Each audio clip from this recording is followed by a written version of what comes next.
આજ રોજ સુરત શહેર પોલીસ દ્વારા જે અલગ અલગ જગ્યાએ ફૂડ પેટ્રોલિંગ વેસ્ટર્ન પોલીસ દ્વારા હાથ ધરવામાં આવ્યું, જેમાં અમારી સાથે એસીપી, પીઆઈ ને પીએસઆઈ અને 40 પોલીસ વેસ્ટર્નની હાજર છે. અત્યારે જે આ ફૂડ પેટ્રોલિંગ કર્યું અને જે પ્રજામાં વિશ્વાસનો માહોલ બને એટલા માટે કરવામાં આવ્યું. અત્યારે અલગ અલગ અમે 5 જગ્યાએ તાજિયાની વિઝિટ કરી છે. તાજિયાના સંચાલકોને મળ્યા છે, તેમને સમજ કરી છે કે જુમ્માના દિવસે, શુક્રવારના દિવસે જેમ બને એમ જલ્દી તાજિયા નીકળે એ માટે એમને સલાહ સૂચન આપવામાં આવ્યું છે. આ ઉપરાંત કોઈ રસ્તામાં નડતરરૂપ વાયર હોય, કોઈ ઝાડને ટ્રીમિંગ કરવાની જરૂર હોય તો અમારું ધ્યાન દોરવા પણ કહ્યું છે. તથા રોડ છે તો રોડ પર કોઈ ખાડો હોય તો પણ અમને ધ્યાન દોરવાનું કીધું છે કે જેથી અમે એસએમસી સાથે સંકલન કરી આ બાબતનું નિરાકરણ લાવી શકીએ. તથા અત્યારે અમારી સાથે તાજિયા કમિટીના જે ઊન વિસ્તાર બેસ્તારના આગેવાન શ્રી રોશનભાઈ, શ્રી અજરભાઈ પણ હાજર છે. તેમનો પણ સપોર્ટ છે. તે એમણે પણ કીધું છે કે સાહેબ અમે જેમ બને એમ જલ્દી તાજિયા નીકળશું.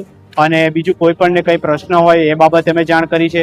કોઈ ગેરસમજ ફેલાવતી અફવા સોશિયલ મીડિયામાં હોય તો પણ અમારું ધ્યાન દોરવા માટે પણ એમને સમજ કરવામાં આવે.